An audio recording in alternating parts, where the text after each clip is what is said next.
Il pleut. Comme j'ai entendu dire Jean-Martin Fortier, je sais pas si cette phrase est de lui, mais il n'y a pas de mauvais climat, il y a juste des vêtements qui ne sont pas adaptés. Et voilà. Alors, on met le manteau, on met la capuche, et je vous embarque les gars, j'ai des trucs à vous dire. Ouh, il y a du ciel bleu là-bas, oui, c'est la fête. Vous avez déjà commencé à entrevoir le sujet de cette vidéo parce que je l'ai annoncé dans une autre vidéo, on déménage. Et c'est le sujet de cette première vidéo qui est la première d'une grande série, je l'espère, sur notre déménagement. On va vous raconter toutes nos mésaventures, toutes nos galères et puis aussi j'aimerais bien vous embarquer si ça vous branche dans toute la réflexion autour de comment on aménage la nouvelle serre, quelles sont nos contraintes techniques, comment est-ce qu'on va optimiser ce qu'on avait déjà, parce qu'il y a pas mal de choses qui vont changer et donc on doit s'adapter. Et maintenant qu'on a beaucoup plus d'expérience qu'en 2013 quand on s'est installé, et ben on va essayer de faire les choses beaucoup mieux.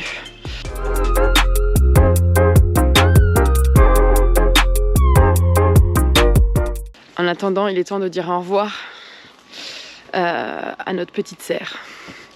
Voilà, là je suis au milieu de mes petites plantes. Je dis petites, mais regardez-moi par exemple cette beauté magnifique. Je suis trop triste, je sais pas ce qu'on va en faire, mais c'est trop ma fierté. Regardez ce tronc énorme. C'est un avocatier, il est énorme. Mate-moi ça un peu. Wouhou, il doit faire 3 mètres, oh, il est trop beau, je l'aime. Je sais pas comment on va le déménager, c'est la tristesse de ma vie. Bon, et du coup là on a notre serre qui était la serre en terre qui fait 600 mètres carrés. Et donc là il faut tout vider. Et la serre à côté qui était donc la serre en hydro. Coucou les mecs, avec les garçons qui sont en train de récolter. Et ouais, il y en a qui bossent, c'est bien, c'est bien. Bon, ça rigole pas là. Et on a déjà commencé à tout déménager. Ce qui est ouf quand on repense à chacun de ces petits parpaings qu'on a empilés un par un avec ma frangine en 2014. C'est une vidéo très drôle à ce sujet. Je vous conseille d'aller la voir. Vous voyez ? Je fais de la fumée. Et il fait trop froid. C'est abusé. En même temps, on n'a pas d'autre choix que de déménager l'hiver parce que c'est l'entre-saison. Donc c'est vraiment le meilleur moment pour tout virer et tout recommencer. Ouais. Mais ça va être... Je sens qu'on va terminer l'hiver avec les doigts dans un état pas très joli. Quand on a annoncé qu'on allait déménager, j'ai reçu une pluie de questions. Vous allez où? Pourquoi? Comment? Vous changez d'endroit? Vous allez en ville? Vous vous êtes disputés? Vous êtes séparés? Donc en fait, cette série de vidéos, ça va servir aussi à ça, à répondre à toutes vos questions. Et aujourd'hui, je vais répondre à la première question. Où on va?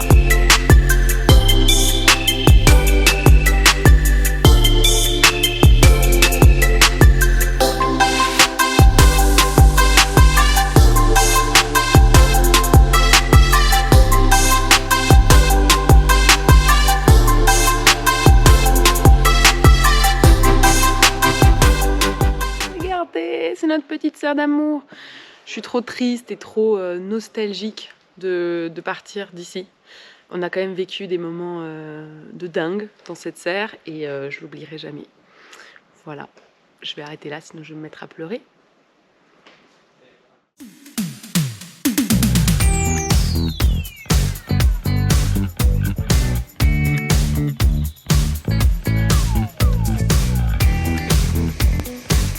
Alors on est en plein mois de décembre et j'avais un peu envie de vous montrer ce qui se passe dans notre serre hydroponique. Donc voilà la serre au mois de septembre. Coucou, je sais pas si on vous avez déjà raconté, mais on a fait un hôtel pour insectes dans la serre.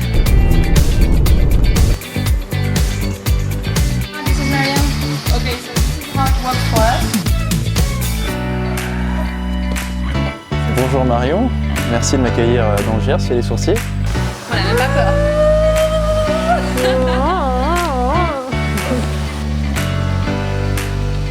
Coucou tout le monde, aujourd'hui je vais vous montrer comment est-ce que je passe une plante de terre à un système hydroponique. Je suis pas complètement sûre, mais à mon avis ça c'était déjà une bouture à la base.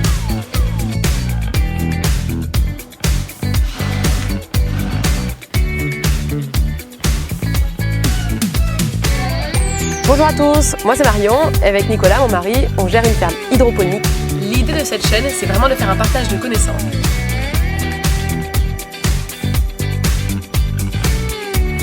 Salut à tous, après l'avoir énormément demandé sur les commentaires de nos vidéos, aujourd'hui on va vous montrer comment est-ce qu'on fait nos tours de fraises. Oh le repas, tu t'en pensando? Parece que t'en pensando.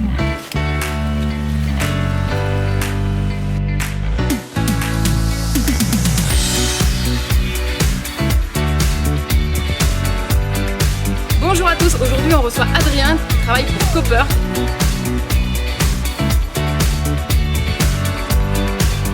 Je suis sourcier foreur. Salut à tous, aujourd'hui je voulais vous faire une vidéo un petit peu sur la maintenance de la serre. Et je voulais vous présenter les stations expérimentales de valorisation des déchets. Aujourd'hui c'est Rémi qui va vous montrer comment faire un radeau. Bonjour à tous, aujourd'hui on va vous expliquer comment on fait des boutures.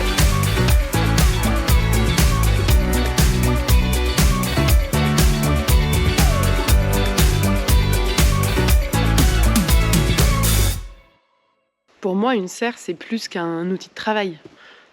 C'était aussi une petite maison, c'était notre petit cocon, c'était notre bureau, c'était notre open space. C'est, je sais pas, j'ai un attachement qui est hyper fort. Donc voilà, on a vécu des trucs de dingue, on a vécu des mésaventures, on a failli mourir. On a été surexcités, on a eu peur, on a été stressés, on a couru partout. On a vécu aux côtés de millions de plantes différentes, de millions d'insectes différents. Et aujourd'hui, la voir toute vide, ça fait un peu mal au cœur. Je vais pas vous le cacher. Alors, du coup, je vous embarque. J'en profite au passage. Je vais faire une petite livraison. Et comme ça, je vous raconte où on va.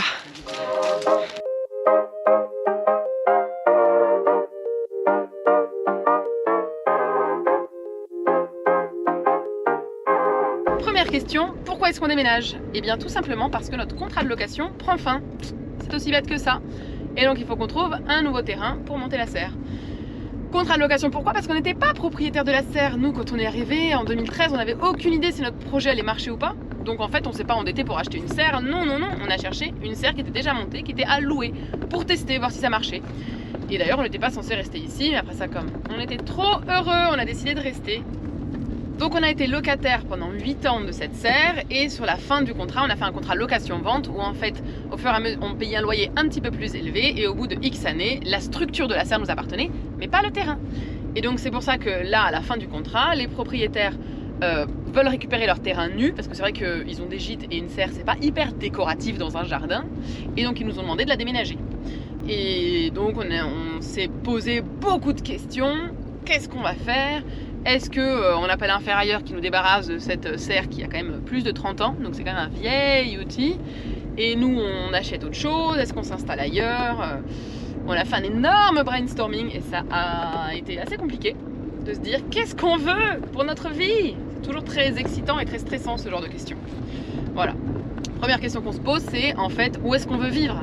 Parce qu'on a de la chance, comme on a pas mal de visibilité, finalement on a eu plein d'opportunités. Dès qu'on a commencé à dire qu'on allait partir du Gers, on a eu une pluie de propositions toutes plus alléchantes les unes que les autres, en France, n'importe où, et même à l'étranger. Donc on s'est dit mais qu'est-ce qu'on fait quoi? Est-ce qu'on bouge? Est-ce qu'on bouge pas? Vraie question. Donc on a mis plusieurs mois à y réfléchir et en fait on a essayé de se refroidir la tête parce qu'il y avait des propositions de ouf sur des trucs ultra intéressants. Ça me fait encore mal au cœur d'y repenser. Mais on s'est dit en fait, qu'est-ce qui compte pour nous aujourd'hui? C'est hyper dur de garder les pieds sur terre et de se dire retourner au principal. Sachant qu'en plus, à différents moments de sa vie, on n'a pas forcément les mêmes envies, les mêmes besoins, les mêmes nécessités. Et aujourd'hui, on s'est dit en fait, qu'est-ce qui compte pour nous? C'est d'avoir un lieu de vie qui soit hyper agréable, d'avoir une école qui soit top pour les enfants, une nounou qui soit géniale, etc. Et ça, c'est une qualité de vie qu'on a trouvée ici, à la Grolet du Gers, et qui est dingue. Et en fait, devoir renoncer à ça pour autre chose d'assez incertain, même si le projet pro aurait pu être super excitant, et c'était vraiment cracher dans la soupe.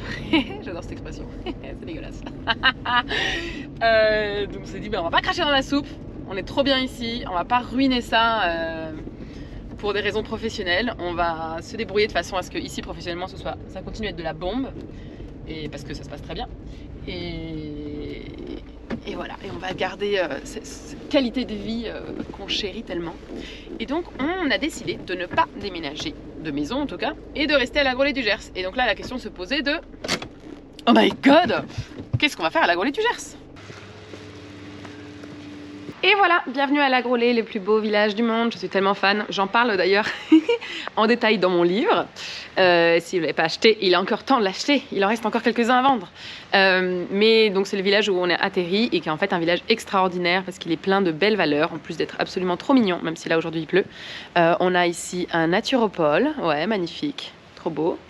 Là du coup c'est la petite mairie, derrière il y a un petit gîte trop mignon, et là ça c'est la cantine du village, la cantine de l'école, qui est une cantine 100% bio, avec une cantinière extraordinaire, qui est une ancienne chef, et qui est vraiment trop géniale, qui est à fond sur les produits, qui est à fond sur le bio, qui cherche vraiment des produits qui ont du goût, et qui témoignent bien de la valeur du village. Au quotidien, je vivais le problème des petits producteurs qui ne pouvaient pas me livrer parce qu'ils n'avaient pas de temps, et que la livraison, bien, ça coûtait cher, quoi. Voilà. Donc c'est grouper aussi les transports. Et voilà, c'est une histoire de groupe, je pense, la solution. On a tous les mêmes problèmes. Si on les partage, c'est plus léger quand même. Et c'est ce qui m'a vraiment intéressée à la Grollet, en dehors du fait voilà, des petits producteurs, du bio, des produits locaux et des produits qui ont du goût. Parce que je suis, moi, sur cette bataille depuis 40 ans sur le goût, qu'on a énormément transformé. Parce que sur 40 ans, j'ai un recul, en fait. Je vois ce que les gens mangeaient avant et où on est arrivé aujourd'hui.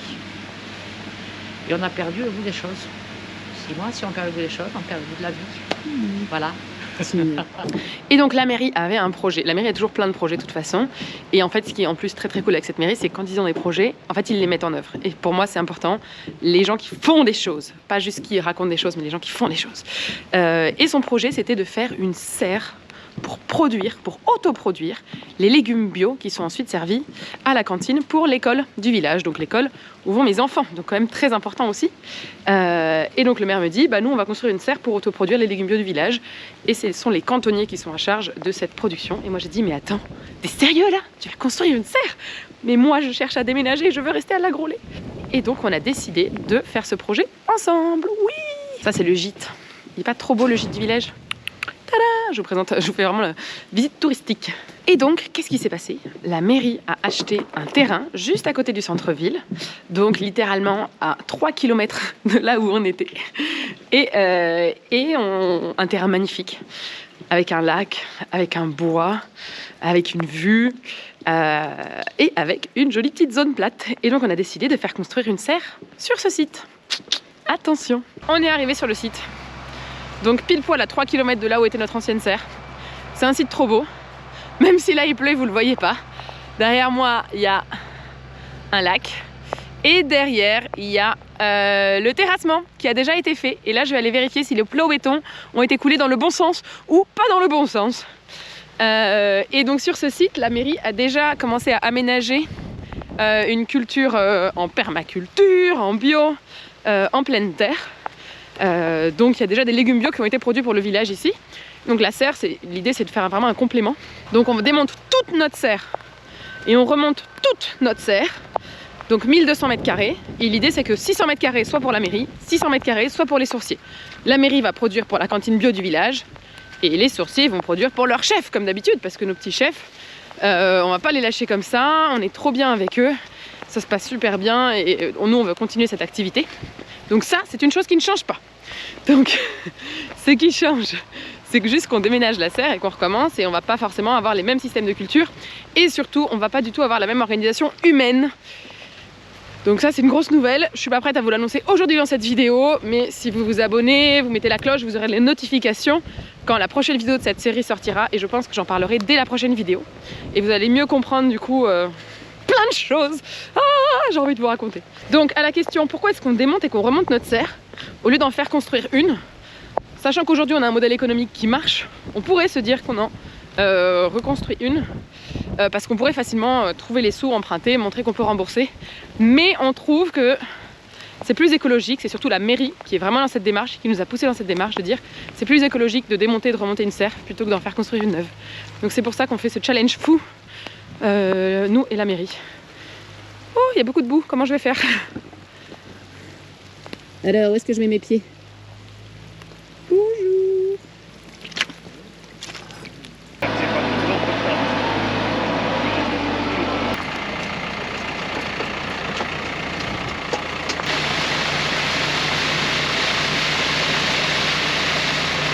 Du coup voilà, les petits travaux commencent à avancer, le terrassement est fait, on est en train de couler les plots béton pour mettre la serre. Je dis tout le temps la nouvelle serre alors que c'est la vieille serre, mais la nouvelle serre. C'est très exciting. Je pense qu'on va vivre un hiver intense en émotions, très fatigant. On va sûrement avoir beaucoup de galères. On va faire de notre mieux et puis surtout je vais essayer de vous partager tout ça. Ce n'est pas du tout une excuse pour ne pas travailler. C'est vrai que c'est plus rigolo de filmer des vidéos des galères que de les vivre. Mais du coup voilà, on va essayer de faire une petite série de vidéos pour vous présenter tout le projet, vous faire vivre ce déménagement avec nous et comme ça peut-être vous donner des idées si vous avez comme projet de vous installer. Je vais me casser la figure, regardez dans quoi je marche.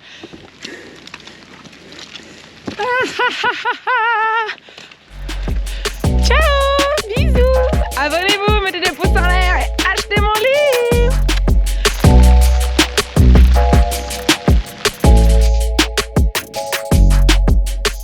À votre avis, qu'est-ce qui va changer? Mettez vos petits guesses en commentaire là, on va voir si vous arrivez à deviner ce qui va vraiment changer côté humain chez les sourciers.